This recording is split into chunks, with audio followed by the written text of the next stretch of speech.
is a history buff, and now we are going to learn the history of the one Adam Hertzog. Yeah, he's president, executive producer of Told Right, has worked with ESPN, Golf Channel, the list goes on.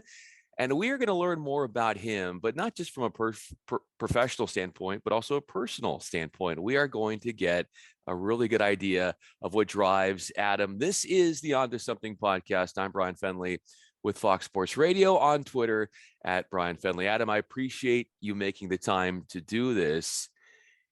If you were to reenact one of your play-by-play calls from your college days at Penn, what would it sound like? That's a good question. It wouldn't probably sound very good, especially from the college days. But that we were, at least I was part of some good moments with the Quakers over the years. Actually, I did it professionally for 8 years as well. But we had some great memories. We've been to like 8 NCAA tournaments, but there's a video of Penn in 1994 at a really, really good team, 94, 95. In fact, we were ranked and we were on ESPN at Michigan in December, and they were just past the Fab Five. They had all left the year before except Fife.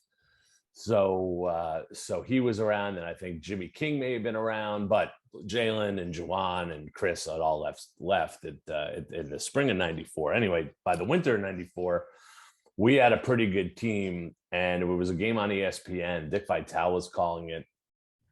And there's 3 kids basically in the front row of Chrysler Arena with the camera behind us on ESPN. And we were down 1 with about 8 seconds left. And Jerome Allen, who has gone on to coach and a career in Europe, and is the coach in the NBA, assistant coach. He hit the game-winning shot with like 3 seconds left. And as the ball's coming down the court, you see 3 people stand up on press row, 3 Penn students. And that would be myself, a guy named Steve Karasik, who now is a vice president at CBS Sports. We did games together, and another guy who's not in the business. And we were screaming our tails off because Jerome hit the shot. We won the game on ESPN, and then we were ranked. So it was pretty awesome. But a call today would be, it would hopefully sound nothing like that call. Okay, so you avoided the question a little bit. If I'm sitting next to you with you 3 guys at the end of that game, what am I going to hear from Adam Hertzog out of your mouth? What are you going to say? Well, my play-by-play style was always, it was fairly straightforward, a little bit of humor, but, you'd have to get the big pipes for the bbig call. So you'd have to have the pipes ready for the big game-winning shot. So, you definitely would have heard something, you gotta be in the right. It's hard to reenact a call because you got to be in the moment. That's so, like, I could do a call for you, but it would sound a little out of place because you got to get the pipes in the right place. You got to get the inflection. Hopefully I captured it and didn't screw it up too much, is what I tried to do over the years. But I think brevity, hopefully some humor, and the key is to get the pipes in the right place. When you mean getting the pipes in the right place, what does that mean for you? Yeah, well, you're a radio guy, and a podcaster. So, what you want to do is you make sure you hit your ranges, that if you get excited, you don't get excited and, wind up somewhere in like the 10th octave up, just to make sure that you can show excitement and feel the excitement in your voice without getting, very high pitched. That's the key. That's the key for a lot of play-by-play guys. A couple of guys do it really well who don't, if you look at natural pipes in the business, Bryan, other than you and me, if you look at guys like Brent Musburger and Keith Jackson and Al Michaels and like those people who have Jim Nance, who have classic just voices, right? Ready to use them. And that's sort of, they just have classic play-by-play voices. What you're looking for is, if you don't have that necessarily that kind of voice, make sure your range is you don't lose your range, because if you lose your range, it can sound pretty terrible. Well, and then it can also sound overmodulated as Yeah, well. And when you're trying exactly. to pick up the audio, so it's how do you express excitement, but controlled excitement, I think is the key Yeah. word, controlled excitement. I feel like if I were to watch you in your comedian days, I would have some controlled Hmm. excitement. Hmm. Why? Anyway, sorry, my comedian days. Yeah. Oh, very. I did. It was a cup of coffee doing some stand up in New York, but for like a night or two on like an open mic night, it was pretty terrible. Then I realized that wasn't going to be a career path. But when you're in the city and we're having fun and you have a couple, you kick a couple back and you're like, oh, there's an open mic night at midnight on a Tuesday, and you're 27 years old. You're like, yeah, let me go check it out, and you're sitting there performing in front of four people who probably would be sleeping there that night. But yeah, yeah. So yeah, look, but I would say this: like everything we do in the business has to be taken with a little perspective. So humor helps. Look at what's going on in the world, right? I always viewed what we all do in our respective areas as we're providing entertainment and escape for people. Definitely, if anyone's listening to this, hopefully providing some information too, right, and insight into stuff. But at the end of the day, we're entertainers, and for our audience, however big or small that audience is, whoever's tuning into you is tuning in for a reason. So I think it's the same thing going back to my work at Sports Center, everything else, and whether you're in comedy or you're in this business at any level, the goal is to entertain. So you need to have a little perspective. I think a little humor helps you get through it, especially how crazy as this field is. If you don't have a sense of humor, it's hard to get through the day sometimes. So you try to bring a little light, try to bring a little perspective on things. That's where it's sort of morphed to. Specifically, Adam, how has humor been that friend, that ally for you during tough times in your life? And Sure. you've gone to it to help you get through things. It's like avoidance, like everything else, right, Bryan? so, like me and your questions. Yes. Yes. So no, it's like moments. You know what? If anyone in the business, look, we're all career minded. We all work hard. We're all trying to do the best we can in the business that we're in.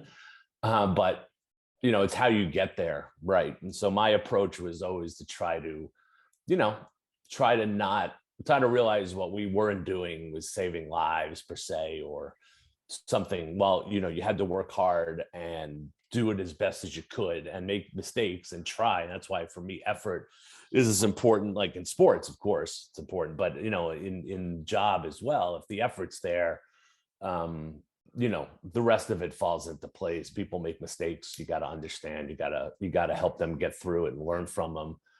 But if the effort's there, it's fine. So humor is one way to cope with, helping people relax and, try to not take ourselves all that seriously all the time.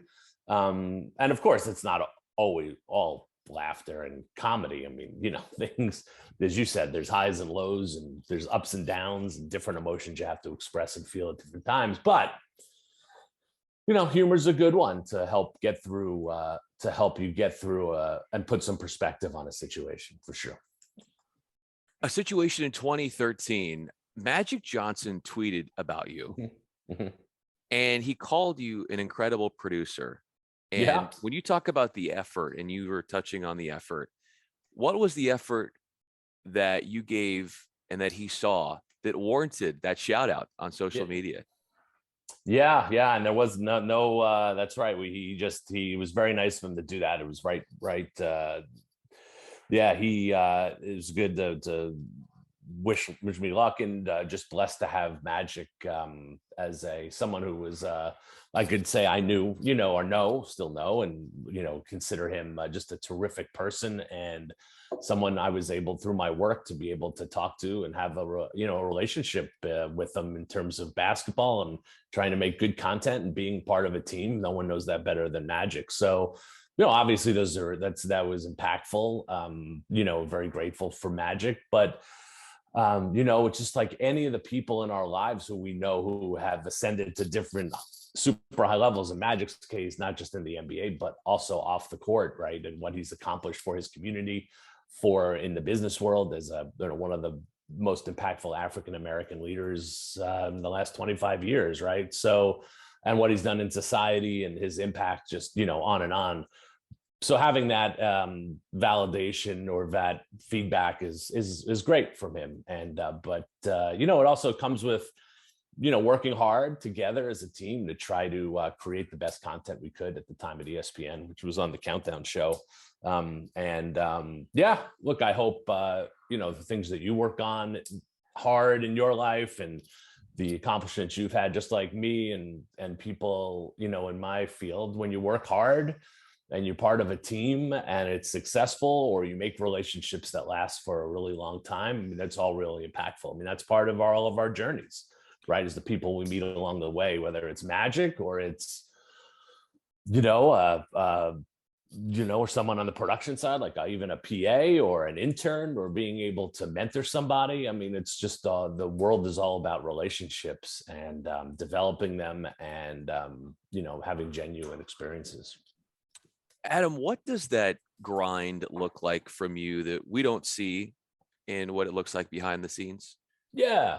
The grind changes depending on your job, right? It depends if you're a PA cutting highlights and trying to get shot sheets right back in the mid-90s, or graphics right, and trying to font things, or all the way to, running companies, and comes with a different set of grind.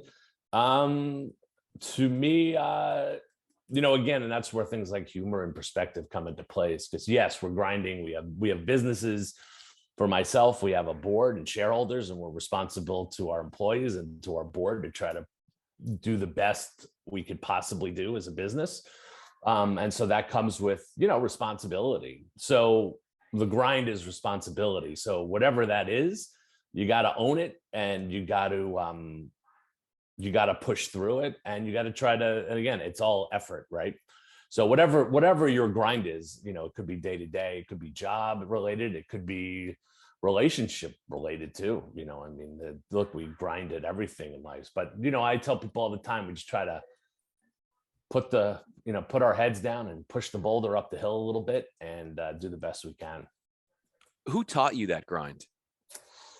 It's a good question. It comes from family. I saw my dad work really hard, in his career. He was an attorney, and, you learn a work ethic. One of the best places to learn a work ethic is two places. One, from your family, because as you're growing up in your formative years, to see what your family does and how they, in terms of work, how they work or not, whatever it may be. And then, relationships, right? Friends and colleagues who can also, especially at a young age, push you to different things. Someone else is cutting a feature, or someone else is on air at this place, and that could push you right to different ways, right? So two ways to do that. So that's but the grind mainly comes from, you realize, to get ahead, in life, you just got to work hard. Just try to stay humble and work hard. That's what I've tried to do my whole career, is just do the work, ask questions when I have to ask questions, and try to push through it. And we all make mistakes. It's all going to happen. One of my worst early experiences with a shot sheet with Chris Berman 25 years later, I can tell you about it because that's what you remember, right? Coaches and players will tell you they remember the losses more than the wins, right? So I'll remember all that, and you just try to teach yourself to get better and do it differently, and, take a different path, and that's something, especially in this field, you have to be able to pivot and take different paths. Then it's all grind until you wind up in that palm tree background behind you. That's what you're all, whatever your goal to grind for. Maybe it's money, maybe it's self-satisfaction, maybe it's just accomplishment, maybe it's pure recognition, whatever it is, your family, whatever motivates you.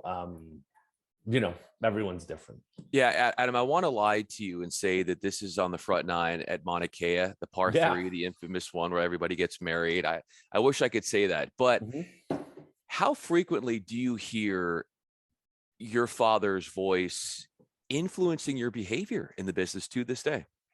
Sure. Definitely. You're a collection. We're all collections of all the people who come before us, and in both work, right? Work, your private life, and your family life, right? So you're a collection of all those people. At some point, you've learned. That's what I believe, anyway. You've learned. So, yeah, there's a great deal. Like there's also a great deal. Some people like to work too, right? I think, my father liked to work. He liked to stay busy and push himself in his job. So I feel like the same kind of thing. It's like I like to stay busy, do work. If you ever have a bad moment in the industry where if you weren't working, or people, obviously a lot of people in our industry have had some tough times in the last few years. You always you try to take advantage of the times when it's happening for you, and just to stay humble and keep working. You've been taking advantage of a really neat relationship with the LPGA, the documentary, and the series that you have Yeah. going with Told Right. How has that been such a neat place to channel in your passions? Yeah. No, it's been great. Working with the LPGA is something I did for a while. Like, obviously, Golf Channel, and I was running the news and studio group there. So being able to work with them is refreshing, and obviously it's something we're close to, and I have a passion for the sport. So it's great to work with them. They're an amazing group. Their exploits don't often, they're running a commercial now in March Madness. If you watch about that, it's a Buick commercial. It's pretty impactful with like a QR code and great moments in women's NCAA history. And as someone who has a daughter myself, it's great to be able to produce something that highlights the exploits and the accomplishments of really talented women. And if it helps give them a little more spotlight, and the documentary will be on Peacock in a little bit. But if, we're hopefully we can help them continue to amplify their voice and their players' voices, and show the world how great these are as not just athletes, but as people. So it's been a lot of, when a job like when your job can be rewarding as well as fun, right? That's a great mix. And so that's been certainly the case with putting that documentary together, getting to go to reconnect at that tournament, which was their tour championship at CME Globe, and be able to help them tell their stories. Great. In what ways, Adam, do you feel your work ethic and what you're doing is tied to trying to make your daughter proud? Yeah, I mean, I think you all want to set an example. That, motivation, I think that's a byproduct, right? That's not necessarily my motivation. I think, part of the problem I think people get in trouble with in life is, treat people the way you want to be treated, and do things, talk to, handle your business just the way that, and with anyone, with the way, with respect, and just the way people, it's a small little thing in life, but it goes a long way. So, my motivation is to try to, for her, set a good example, of course, and show her that hard work, and having a passion for something, means something and can pay off. But, my motivation is to every day now, currently in my current role, is to, one, make sure all my employees are well, that they feel like they're cared for, that they have someone that would listen to them, that we try to work through problems together, and that to be there for people, from a work standpoint, and then and for our clients too, right? Deliver for our clients and our people. We treat everyone the same, right? It's part of our core values as a company at Told Right, is we treat our clients and our employees and everyone that are creators in our big neighborhood, that our super talented neighborhood of creators, that we try to treat everyone the same with respect and dignity. And we try to give people opportunities. We're trying to put people to work. We're trying to let companies be able to create great content like the LPGA Tour, and hopefully give them some, talent that maybe they didn't think they had access to, for lots of big companies. So for me, my motivation is all of it. Like it's all in one. That if my daughter can look at me and see what I do and say, wow, that's pretty cool, or, you know, that's great, then that's a great byproduct. I let all that stuff, you know, if we're doing all the other things right, all that stuff will sort of funnel into place.